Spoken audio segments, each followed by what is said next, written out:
Welcome to our channel. Today we how to restore WooCommerce store after plugin conflicts, detailed guide step by step clearly. To restore your WooCommerce store after plugin conflicts, begin by identifying the issue. Access your WordPress admin dashboard. Navigate to the plugins section. Look for any recently updated or installed plugins.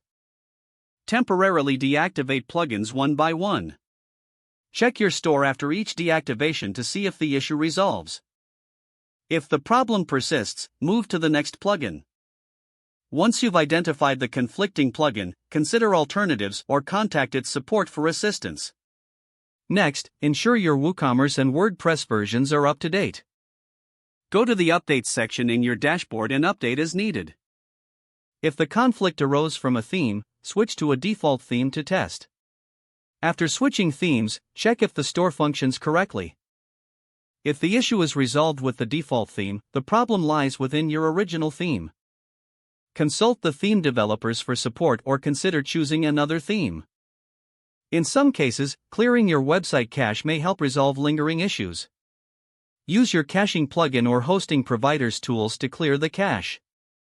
If your store still isn't functioning correctly, consider restoring from a backup. Access your backup solution in your hosting account or use a plugin.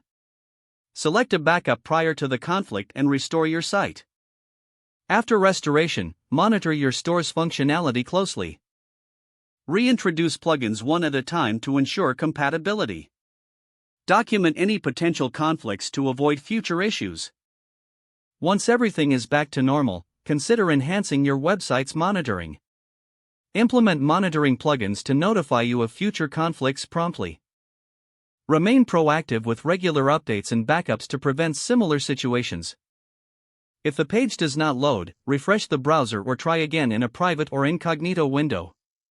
Make sure you are using the correct email address, then retype it carefully to avoid small typos.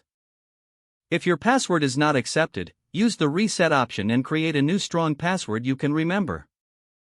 Don't forget to like this video and subscribe to our channel for more step-by-step tech guides.